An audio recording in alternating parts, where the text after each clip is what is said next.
Olá, meus amores, sejam todos bem-vindos. Para quem não me conhece, sou a doutora Viviane Dias, especialista em estética íntima masculina e feminina. E hoje recebo com muito carinho aqui, no Conexões Íntimas, Dr. Camilo Milanês, urologista e andrologista. Seja muito bem-vindo, doutor. Mas antes de você falar, vou pedir você de casa, curte esse vídeo para que ele seja relevante e o YouTube passe para todos. Toque no sininho para ouvir as próximas, que vai ser muito boas também. E me siga nas redes sociais e me siga no YouTube. Doutor, a palavra é com você. Eu que agradeço o convite, doutora Viviane, para a gente conversar sobre sexualidade masculina, as questões de saúde masculina que são tão importantes, que vocês têm tantas dúvidas. Estamos aqui para tirar essas dúvidas e tocar naqueles pontos que são cruciais para a saúde masculina e a saúde do casal em geral. Isso aí, doutor. Me fala um pouquinho, como é que você chegou a querer trabalhar com urologia, andrologia? De onde veio tudo isso? Eu sempre me interessei pela questão da saúde masculina, de como o homem pode ser mais feliz ainda, de como a sexualidade interfere na qualidade de vida do homem. Tanto é que hoje a gente pega, né, aquele homem que está um pouquinho deprimido, um pouquinho para baixo, porque a sua saúde sexual está ruim. E quando a gente consegue recuperar, existe uma recompensa que é fantástica. A gente, no fundo, devolve qualidade de vida para esse homem, para esse casal, e isso deixa a gente muito contente. Isso é verdade, né? E a gente trabalha na estética íntima também com essa situação. Porque no meu consultório eu recebo também muitas pessoas com disfunções que muitas das vezes a gente sabe que existem vários fatores que desencadeiam isso, né, doutor? Não é somente só a questão que ele não está tendo ereção, mas por conta de quê? São tantos fatores. São muitos fatores, você foi perfeita na sua colocação. Eu sempre digo, simplificando, são 3 fatores que interferem na saúde masculina. Fator fisiopatológico, fator psicológico e fator de relacionamento.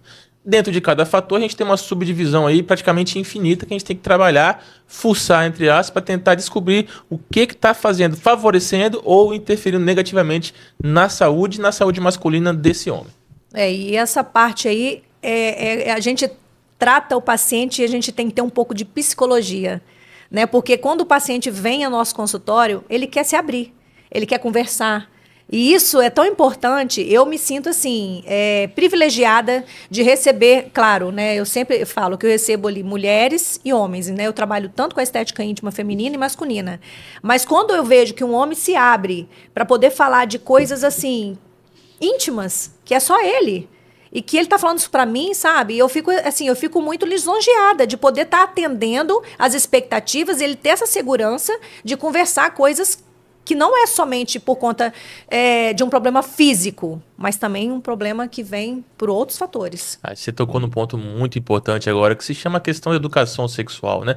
Por que o homem não gosta de... Por que o homem tem vergonha de se abrir, tem dificuldade? Porque, no fundo, ele não foi educado para isso, né? O homem, de uma forma geral, obviamente que tem exceções, ele é educado para ser para ser o forte, para ser o protetor, para ser o guardião. E a partir do momento que ele tem um problema, ele tem dificuldade de tocar em se abrir nesse problema. Então, assim, educação sexual é fundamental. E como é que é interessante, eu observo isso com meus pacientes, você provavelmente observa com o seu, tem homens que vão, às vezes, se abrir um pouquinho mais, tem homens que vão demorar, vai precisar de 1, 2, 3, 4, 5 sessões para tocar naqueles assuntos que são importantíssimos. Isso é verdade.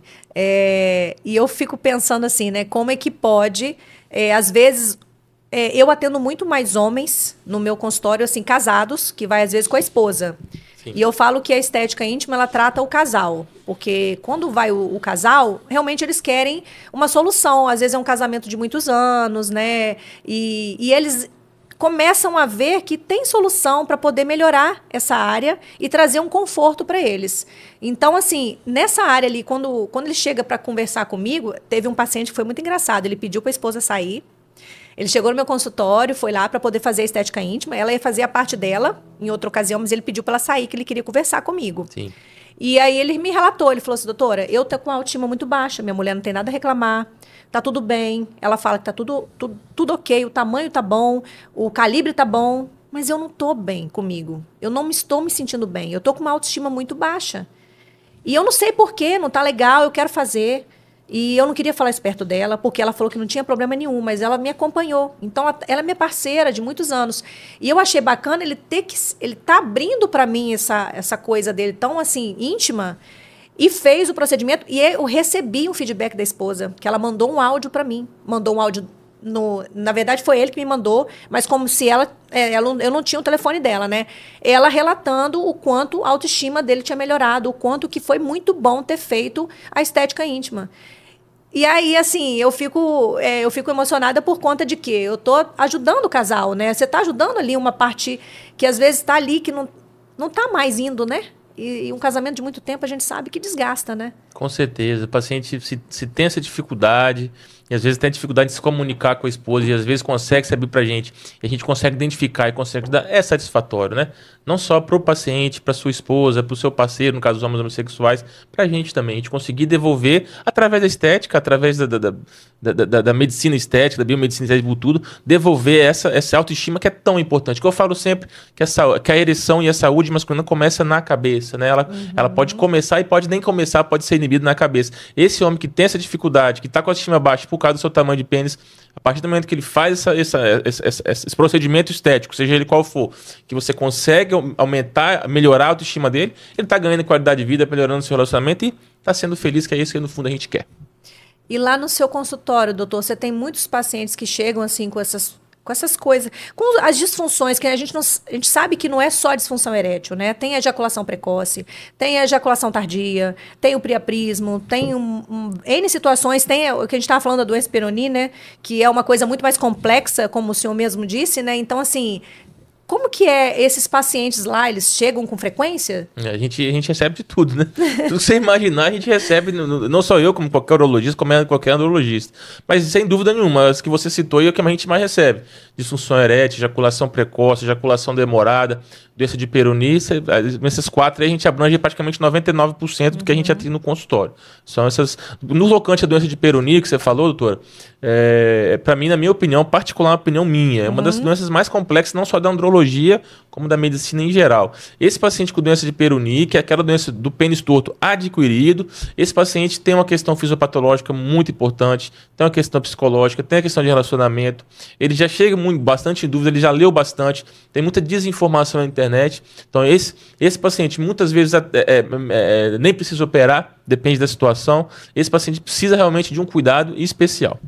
E eu também recebo pacientes, né? Claro, falando das disfunções. E aí é onde que entra esse conjunto, né? De você trabalhar o paciente, mas você também delegar ele para um outro profissional. Porque essa parte das disfunções, é claro que na estética íntima a gente sabe que melhora, né? Com a aplicação do Botox, por exemplo, a gente faz um destravamento, relaxa a musculatura do pênis, traz esse pênis para fora. Sim, o paciente ele já tem um ganho ali. E melhora também a parte erétil. E isso, essa disfunção, né, que a gente está falando, isso é muito importante para ele. Mas olhando por um todo, eu vejo assim que tem coisas que eu não vou conseguir ajudar, né? Uma doença de Peyronie, que é a curvatura do pênis. Isso aí eu tenho que delegar para um profissional. Isso já é cirúrgico. Ou outras situações que vai acometer um profissional como o senhor trabalhar. Acho que a saúde, você tocou num ponto importantíssimo. A saúde masculina hoje é multifatorial, né? Se ela é multifatorial, a gente precisa de uma equipe multidisciplinar. Precisa não só do urologista, precisa da medicina estética, precisa do psicólogo, precisa da fisioterapia, precisa da enfermagem. Até um assistente social ajuda muita gente também, porque a questão é bastante complexa e é multidisciplinar. A gente tem que ter uma equipe capaz, no seu todo, de cuidar do homem, cuidar do casal, para que ele consiga recuperar a sua saúde masculina. E eu estava lendo também, buscando algumas reportagens aí, né, falando dos estudos, que como que o homem ele está tendo mais disfunção erétil mais jovem. Né? Antigamente a gente falava-se que vai com 60 anos acima, não, 40 anos. Você levantou uma questão tão complexa. Aliás, qualquer assunto sobre saúde masculina é complexa. A gente vive hoje numa sociedade, entre aspas, sexualizada, né? A gente recebe estímulo sexual praticamente 24 horas através do celular. Seja através de imagens, através de texto, através do sexting, né? Do sexo virtual. E aí você começa a ter uma pressão, uma autopressão muito grande do próprio homem, do homem jovem, de ter uma performance que muitas vezes ele não vai conseguir alcançar. E a partir do momento que ele acha que ele precisa ter uma performance que ele não consegue, ele começa a apresentar uma disfunção erétil que é puramente psicológica. Puramente psicológica, né? Porque é tão novo, né? Eu imagino assim, uma pessoa tão nova, e aí já começa a entrar onde? No tadalafila. nas outras medicações, né, que, ao meu ver, que a gente já estava conversando, né, é uma coisa que agora já estão sendo receitadas, né, e para o bem, não só na parte da disfunção erétil, né, como você mesmo relatou antes da gente começar esse bate-papo. O tadalafila, ele faz parte da classe dos medicamentos chamados de inibidores da fosfoesterase no tipo 5. No fundo, eles vão agir melhorando a ereção. Né? Não só o tadalafila, como o sildenafila, que é o Viagra, tadalafila, que é o Cialis, e os similares. Né? Eu sempre digo que qualquer medicação para sexualidade masculina, para saúde masculina, é ótima. É ótima para quem precisa. Se você não precisa, pode ser uma tragédia. Né? Então, assim, esse paciente que precisa ser filtrado, né? Ele precisa de uma avaliação para saber qual é o problema dele. O problema dele é físico? O problema dele é psicológico? O problema dele é de relacionamento? Entre esses fatores que a gente já falou, tem subdivisões. Esse paciente vai precisar de medicação? Vai precisar de tadalafila? Esse paciente vai precisar de testosterona? Esse paciente vai precisar dele de um gel? Vou precisar dele de um spray para tratar a ejaculação precoce? Vai precisar de uma terapia para ejaculação demorada? Eu preciso trazer a parceira? Então, voltando à questão do tadalafila dos medicamentos, eles são ótimos para quem precisa. Para quem não precisa, pode ser uma tragédia.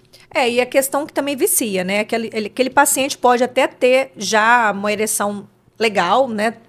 Dentro da medida possível, só que eu acredito que deve viciar, porque ele não vai ser mais igual era antes, vai ficar melhor, mais potente, então ele não vai querer ficar sem, né, medicação, não é isso? Ótima colocação. Eu recebo muitos pacientes no meu consultório com as mais variadas causas de disfunção erétil, que eles começam a tomar tadalafila, Viagra. A gente fala esses dois que são os mais comuns, né? E muitas vezes por automedicação, muitas vezes por profissionais que não estão capacitados para poder prescrever. Toma dosagens altas. E aí começa a tomar que nos 3 primeiros meses funciona. Esse paciente toma 2, 3 meses, vai funcionar. Porque existe ali um efeito placebo importante. Mas passou esse tempo, aí começa a ter dependência psicológica, começa a estar viciado e começa a não funcionar se não for isso que ele precisar. Exatamente. E aí é onde que cabe um profissional, é claro, né, dentro da área da saúde, saber direcionar esse paciente a tomar dosagens pequenas com frequência, que se for o caso, né? E não essas dosagens que eu vejo 10, 20 miligramas de uma vez. Quando o paciente precisa tomar uma medicação, eu sempre faço a seguinte comparação. Imagina que o homem é um carro, né? Se ele está com o tanque vazio, ele precisa abastecer esse carro. Sim. Então ele para no posto de gasolina, vai lá, coloca gasolina. Ele gastou tempo, ele gastou dinheiro e precisou injetar o que ele precisava. Né? Agora imagina se ele está com o tanque cheio. Ele precisa de combustível? Não precisa. Ele para no posto de gasolina, ele vai gastar tempo, vai gastar dinheiro e vai colocar o seu carro em risco, vai colocar a sua saúde em risco. Porque se ele abastecer um tanque e já está cheio, pode correr, inclusive, uma explosão. Então, quando você precisa de uma medicação, quando você fazer uso de uma medicação em saúde masculina, estou falando aqui de PDE do tipo 5 oral, estou falando de creme, estou falando de testosterona e por aí vai. Se você precisar, vai ser muito útil. Mas se você não tiver indicação e tomar sem necessidade, da mesma maneira que um carro que está cheio de combustível, se você colocar combustível ali, ele pode explodir, você, homem, também pode explodir. Pode explodir. Entre aspas, logicamente. Mas basicamente é isso daí. Eu estava vendo uma reportagem até de um estudo, né, americano que separaram grupos de homens que tomavam essa medicação que a gente está falando aqui, né, que é o tadalafila, sildenafila, com frequência, e separaram um outro grupo que não tomava esporadicamente. E no final, viu-se como que melhorou a questão cardiovascular desses pacientes que estavam tomando com frequência o tadalafila. Como que melhorou a mortalidade, entendeu? Ele foi... em termos ali, o número é bem alto, né? Claro que a gente está falando ali de dados, né? Quando a gente fala de estudos, a gente fala de dados, é uma coisa que pode ser uma verdade absoluta? Não, a gente está falando de dados, mas assim, existe o estudo e foi comprovado que, então, o tadalafila não é mais um vilão, ele é um cardioprotetor. Isso eu achei super interessante. É claro que isso já vem bem antes, né? Mas assim, é bom a gente comentar sobre isso, porque os pacientes idosos que têm hipertensão, que são diabéticos, têm muito medo de tomar por conta de achar que vai causar um infarto, né? Que eu acho que é isso que vem na cabeça deles, né? Não? Eu acho que você passa por isso também no seu consultório. Isso, com certeza. Os IPDE do tipo 5, tadalafila, sildenafila e similares, eles são medicações que inicialmente eles foram desenvolvidos pela indústria para hipertensão pulmonar. Então, no fundo, eles são vasodilatadores. Eles causam uma dilatação principalmente peniana, mas a AGE acaba agindo em todo o corpo. E aí, se você tomar medicações similares, né, se você tomar um vasodilatador mais outro, você pode vasodilatar tanto o seu vaso que você pode causar hipotensão, um choque. Né? Um choque vasogênico. Né? Mas são poucos os pacientes. Por isso que se o paciente tem algum problema cardiovascular, o ideal, a gente sempre pede avaliação do cardiologista antes para saber se esse paciente pode ou não tomar o tadalafila e o sildenafila. A maioria dos pacientes pode, né? E ele, no fundo, ele é um cardioprotetor. No fundo, ele causa vasodilatação. Tudo que causa vasodilatação é protetor. Você vai ter mais nutrientes, mais oxigênio. O sexo é protetor porque causa vasodilatação. O bem-estar em geral, o exercício físico. E por aí vai. Bom, uma coisa é certa, né? Quem tem mais relação sexual, a gente sabe que vive mais, né? Então, com certeza. Né? Tem que incentivar os pacientes a continuarem tendo até ficar bem velhinho, né? Porque senão a gente quer que o povo vive, né? Porque eu falo que essa nova geração não quer ter filho, né? O povo está evitando ter filho porque não quer gastar, né? Então, eu sei, você sabe, eu faço show de stand-up também. Eu ia entrar nesse Eu sempre digo top. que sexo é igual a rir, quanto mais melhor, né? Desde de forma com qualidade, de forma consentida, de forma que seja bom para os dois, para três, né? A gente quer fazer sexo mais gente, sempre é bom. Quanto mais sexo é igual a rir, quanto mais melhor. Não, e ele, né, ele além de ser o urologista, andrologista, ele também é comediante, gente. Eu tinha esquecido de falar disso, né?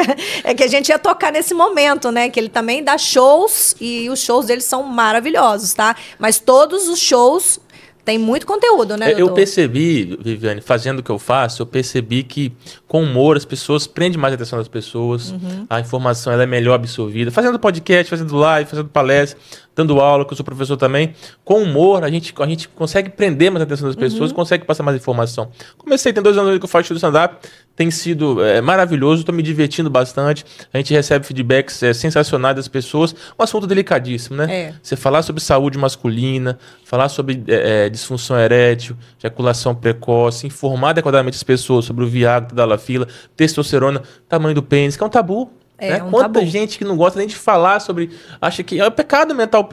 Não.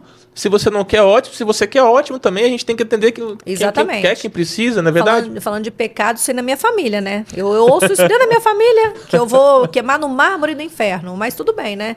Pelo menos eu fiz o bem, né? Ajudei vários homens a ficarem bem felizes com as esposas, com as namoradas, né? Eu sempre falo que quem trata, né? Quem trabalha com medicina estética, quem trabalha com sexualidade masculina, a gente não trata só homem, né? A gente melhora o homem, melhora seu parceiro, melhora o seu parceiro, nos casos homossexuais, melhora a sua família, devolver a saúde. E só uma curiosidade, assim, o sildenafila, o Viagra, o tadalafila, não sei se você sabe, hoje é o medicamento mais vendido no mundo, né? E mudou a história da humanidade, né? Assim, quando a gente pega um homem de 50 anos, de 60 anos, que começa a recuperar sua função erétil, né? Ele começa a trocar de carro mais, ele começa a viajar mais, tem mais separação, a esposa faz mais cirurgia plástica, e por aí vai, vende mais roupa masculina. Então mudou a história da humanidade. A gente tem uma história antes e depois do Viagra, né? E aí as pessoas têm que começar a se adaptar nessa nova realidade. E eu sinceramente acho, Viviane, não sei se é uma opinião que você compartilha de mim, eu acho que a medicina estética íntima também vai nesse caminho. Sim. A gente é uma área que está ainda recente, a gente está começando. É muito recente. Vai crescer demais. E as pessoas estão cada vez vivendo mais. Né? A expectativa de vida hoje é 80 anos. Até um dia desse atrás era 60. Sim. Daqui um dia 100 anos. 100 né? anos. As pessoas vão se preocupar mais em ter relação sexual. Assim como cuida da face, cuidar da parte da íntima também. Mas é um caminho sem volta, né? Eu vou falar para você assim, do fundo do meu coração. Eu entrei na estética íntima por uma oportunidade no início. Né? Falei assim, uma oportunidade, são poucos profissionais que querem trabalhar com essa área, vou trabalhar com essa área. Eu saí da faculdade, a única pessoa que saiu para poder trabalhar com essa área. E eu vou ser bem sincera, a gente começa a ter uma paixão por esse mercado, tratar das pessoas, né, de uma forma diferente, que quando você trata rosto, você vai preencher rosto, fazer toda essa parte de harmonização, é diferente quando você trata a harmonização íntima, porque a gente mexe exatamente com a autoestima, com essa coisa toda da sensibilidade do homem ali. Então, assim, hoje eu não me vejo fazendo outra coisa. E é aquela coisa que você falou do tabu, porque as pessoas, elas ainda têm um tabu, mas eu vejo que cada vez elas estão se interessando em saber mais e entender mais. Eu tive um paciente não vou falar da onde, porque senão depois ele me manda mensagem, que da outra vez ele falou assim, aquele cara que você falou lá era eu, né?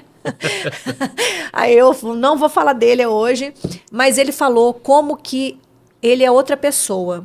Ele fez o Botox no pênis e fez a questão do ácido hialurônico. Ele estava sem libido. Ele veio para mim assim, eu estou sem libido, minha autoestima baixa.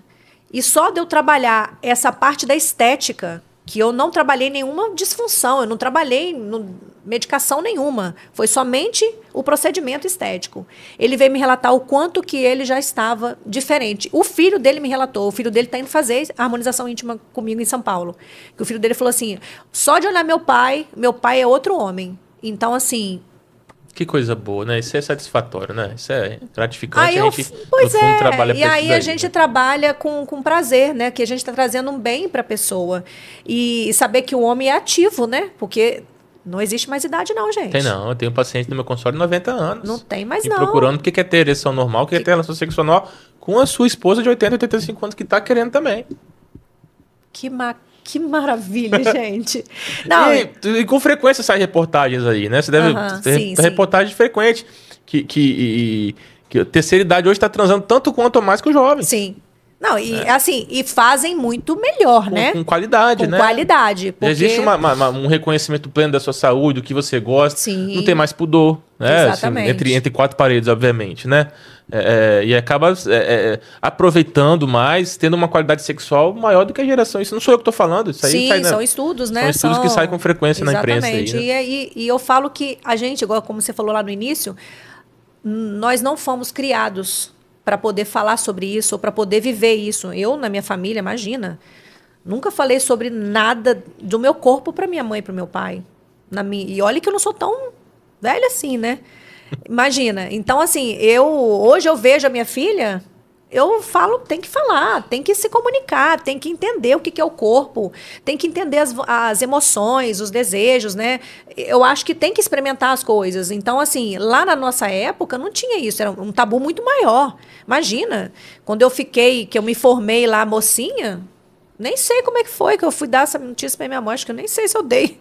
Eu acho que eu até tinha achado que eu tinha me machucado. Porque a gente não tinha isso. Não sabia, né? Não sabia. Ninguém hoje falar, você não tinha ouvido. Hoje na escola, você já tem essa educação sexual na escola, né? Então, nem todas, né? Nem todas, mas algumas a gente já sabe que já estão inserindo, entendeu? E eu acho muito importante isso, né? Para que o adolescente, ele saiba entender um pouco do corpo, né? Para que ele chegue lá na parte que ele vai estar mais madura, ele consiga aproveitar melhor. Posso só falar uma coisa, já que você tocou nesse assunto, que eu lembrei aqui, Viviane? Quando você é mamãe de menina, a menina vira mocinha, 12, 13, 14 anos, leva no ginecologista, é um hábito muito salutar também começar a levar o menino no urologista também, né? Oh, esse menino com 12, 13, 14 anos, que está começando a puberdade, está virando adolescente, está virando adulto jovem, também precisa de informação. Precisa. Muitas vezes os pais têm vergonha, muitas vezes não conseguem esclarecer totalmente. Exatamente. Esse menino precisa saber como é que evita a gravidez precoce, como é que se protege de doenças, de infecções sexualmente transmissíveis, como é que se cuida, como é que se faz a higiene, né? A prevenção, a gente está falando de estética masculina que é muito importante, mas o câncer de pênis. Sim. Se você está ouvindo a gente não sabe, existe câncer de pênis, né? E a prevenção começa na higiene, né? Então, acho que é um hábito muito salutar você levar sua filha, menina, no ginecologista, mas levar também seu menino com 12, 13, 14 anos no urologista, pelo menos a cada 3 anos a partir dessa idade. Acho que isso vem muito a calhar em termos de ganhar em saúde, ganhar em qualidade de vida. Saúde lá na frente, né? Para ele começar a entender. E é aquilo que você falou, que os pais, eles podem ser que eles não vão conseguir também abertamente conversar isso com os Até porque eles não receberam, né? Eles não receberam essa educação sexual. Então, coisa que vai... Eu sempre falo, né? Você não recebeu. Nossa geração, por exemplo, de uma maneira geral, não recebeu. Obviamente que tem exceções, mas você pode fazer diferença. Né? Hoje a informação está disponível para todo mundo. Existem profissionais disponíveis para poder te ajudar a sua família. Faça a diferença na vida do seu filho, da sua filha, do seu sobrinho, da sua sobrinha. Faça educação sexual, que lá na frente ele vai te agradecer por isso. Ele ou ela, obviamente. Agora, mudando de assunto, pênis envelhece? Envelhece, pênis envelhece, com certeza nenhuma. O pênis, a saúde peniana, ela é um reflexo da saúde como um todo, né? Eu sempre falo, se você tiver uma saúde mental boa, Começar por aí, o seu pênis vai ter uma saúde boa. O pênis com o tempo diminui o tamanho também, né? Isso que eu ia falar. Aí existe uma atrofia muscular nossa, todo mundo com a idade. Por isso que a musculação é tão importante. Né? Você precisa fazer musculação por quê? Porque você consegue, essa atrofia com o passar dos anos vai ser menor. O pênis é a mesma coisa. Né? Eu vejo muito isso no meu consultório, que às vezes vem um paciente com muita pele frouxa, que a gente sabe que fica, né, com essa frouxidão, vem com ele muito embutido e vem falar comigo. Eu não tinha esse pênis nesse tamanho. Homem de 60 anos, né, eu tenho pacientes muito nessa idade, 60, 50 anos, mas por que está tão pequeno? Meu pênis não era tão pequeno assim. Aí eu falo assim, porque você está envelhecendo. E a isso é a lei, também, né? Exatamente. Você perde perde colágeno, elastina. Então, você vai perdendo todas as propriedades. E ele envelhece, ele fica com mancha, igual a gente fica com mancha no rosto. É engraçado, né? E quando você vai falar isso com o paciente, ele fala assim, mas eu não sabia disso. Eu falei assim, mas seu rosto não está também ficando flácido? Você não está caindo? O pênis também, a parte íntima também envelhece. Então, é nessa hora que a gente entra com o quê? Com a parte da estética, né? Para poder melhorar essa sua qualidade de pele, né, trazendo o quê? Uma melhora na retração com o Botox, que é onde que eu dou aquela destravada ali com o Botox e ele dá uma relaxada na musculatura. Tudo isso ajuda em conjunto para melhorar exatamente essa qualidade dele, principalmente do homem que quer ter relação aí ativa, né? Saber que vai envelhecer, que não vai envelhecer, não tem como, né, gente? Vai envelhecer, tudo envelhece, né? Faz parte da vida, né? Faz parte da vida. Mas e aí, eu fiquei sabendo que você estava no final de semana aí, no stand-up, falando um pouco... Fiz um stand-up lá no Campo do Siri, tá fazendo propaganda aqui no Campo do Siri, né? Que é um lugar fantástico aqui no sul do Espírito Santo. Lugar de família, a gente conseguiu fazer um stand-up lá muito diferente para aquela situação. Você vai para um camp, né? Lá é um camp que tem uma infraestrutura muito grande. A gente conseguiu lá reunir uma sala, não podia entrar criança, obviamente, né? A gente conseguiu informar, divertir as pessoas durante uma hora lá, foi bem legal. Foi bem legal, né? E é esse seu trabalho também, né, doutor? Eu sempre falo. Faz parte do que você... É aquela parte séria do doutor, né? Que está lá dentro de um consultório ou numa cirurgia, mas ele tem esse lado também humorístico que traz o quê? Diversão, conhecimento, né? De uma forma leve para as pessoas. As pessoas ficam me perguntando, mas você é urologista, você é médico, faz comédia, tem fácil, não tem nada a ver uma coisa com a outra, né? Sim. Não tem uma coisa, não são excludentes, são includentes, se somam inclusive, né? Eu sempre falo, é possível informar através do humor, é possível passar boa informação, é possível tocar em mitos e tabus e assuntos delicados de forma leve, engraçada e educativa. É isso que eu faço. E no fundo é isso que a gente está fazendo aqui também. Né? O podcast tem essa função também. Tem essa função de levar para os telespectadores, para as pessoas que assistem o canal, né, informações boas, mas de um modo leve e que as pessoas consigam entender nessa linguagem que a gente está passando, né? Sim. Porque às vezes você vai falar de modo muito técnico e a outra pessoa que está do outro lado não entende. Então é interessante a gente usar da palavra mais simples também, né? E as pessoas às vezes ficam perguntando, mas você não tem medo do que as pessoas vão achar, vão pensar? A gente não controla o pensamento das pessoas. Se você estivesse preocupada com o que as pessoas vão pensar, porque você está fazendo medicina íntima, medicina estética, a gente não faz da mesma maneira. A gente não faria, né? Então, assim, a gente não controla o pensamento das pessoas, a gente não controla o que as pessoas acham. Nem Jesus Cristo que veio, ele foi apedrejado. A gente respeita quem pensa diferente, mas a gente pede respeito também. Com certeza. Não, e a gente sabe que, como você e como eu, existe muitas pessoas ali que nos respeitam, tem um carinho enorme pela nossa profissão, mas também tem aquelas pessoas que não têm. Infelizmente, a gente tem que saber tirar de letra, né? Pode se preocupar com isso, né? Bola pra frente, vamos que vamos. A gente não... vamos ser felizes e ajudar as pessoas a serem felizes também, né? E eu falo assim, que na nossa área ali, que é muito trabalhar com o íntimo, a gente também tem que ouvir muito o paciente, além de ouvir esse paciente, alinhar ele nas expectativas realistas. Por quê? Porque ele vem com muita coisa, principalmente para o meu lado, para a minha área, né? Que quer uma coisa que às vezes eu não vou conseguir trazer. Então eu tenho que alinhar essa realidade dentro do que eu estou olhando ali, do que eu estou avaliando. Eu não sei se lá no seu consultório você tem também muitos pacientes que vêm, eu quero isso, eu quero aquilo, eu vi assim, eu quero que você coloque tantos ml, porque eu quero ficar desse jeito, eu quero ficar desse jeito. Então, assim, mas eles não entendem que isso depende da anatomia deles. Fazendo um pouquinho de analogia, que tanta gente posta, né? Expectativa e realidade. Todo dia você vê a gente postando ali no stories ali, expectativa e realidade. Nosso dia a dia é a mesma coisa, né? É a mesma coisa. Não só na área estética, acho que na área médica como um todo, né? Qual a expectativa do paciente, qual a expectativa do seu familiar, qual a expectativa da sua esposa, do seu companheiro, do seu marido, o que a gente pode conseguir. Isso é crucial para uma relação médica, uma relação profissional aí, no mínimo, aceitável, amigável e ética também, né? E eu acho que é importante a gente alinhar isso com o paciente, sabe? Porque ele tem que entender que a gente consegue algo dentro do que pode ser feito, né? Não adianta a gente prometer. Eu sou uma pessoa que eu sou muito sincera. Foi um paciente para poder ser atendido por mim com uma disfunção erétil. Ele tinha 68 anos, eu já falei isso no outro podcast que eu fiz aqui. Ele é um caso que eu não conseguiria trazer porque ele tinha um problema. O dele tinha que ser um tratamento. Eu poderia ter vendido o meu procedimento? Poderia. Ele não sabe.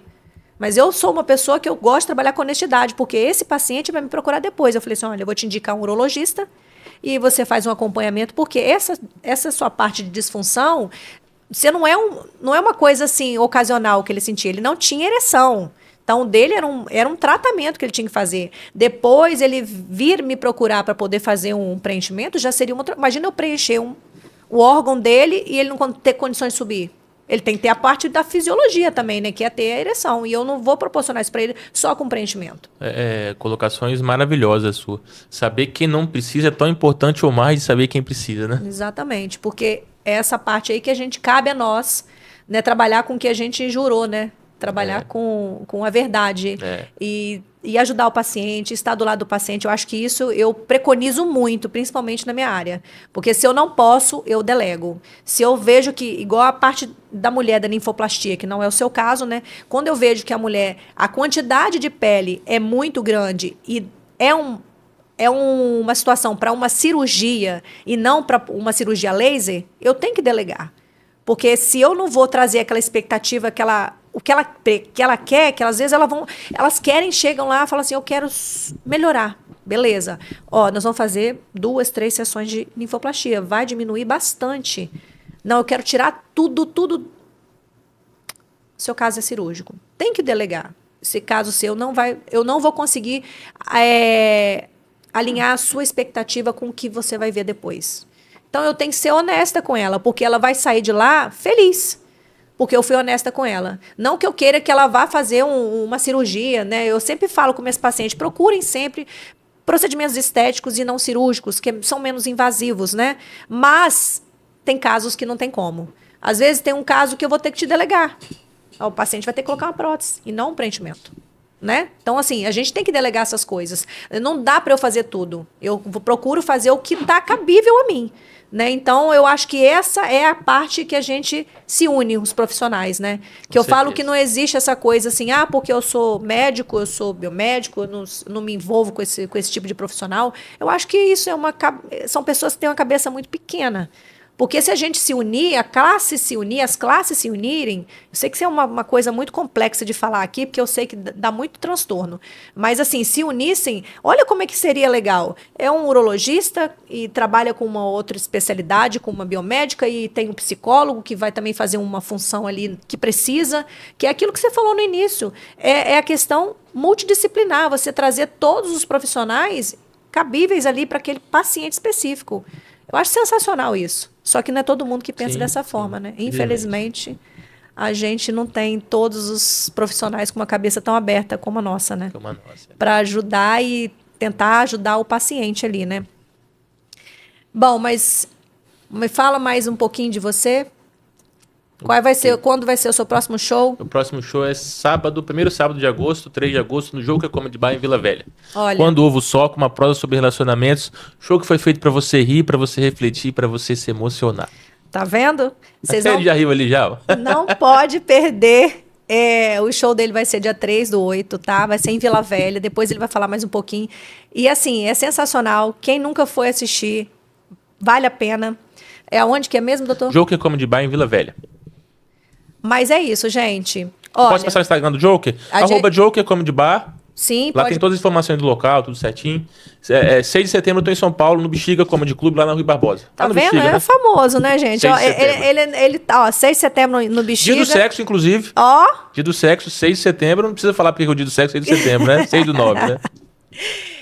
Gente, então assim, finalizando o nosso bate-papo aqui hoje, o nosso tempo está acabando, mas assim, foi muito gostoso.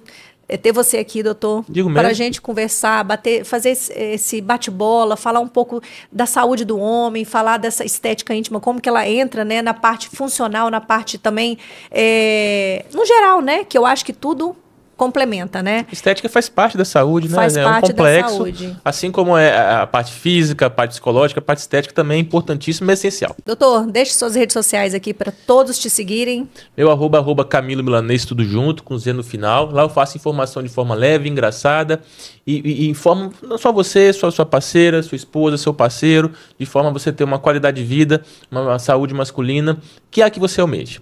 É isso aí, gente. Então siga o doutor, olha as informações que ele passa nas redes sociais dele e fiquem ligados pro próximo episódio, que tem muita coisa boa para vir por aí, tá? Beijo grande para vocês.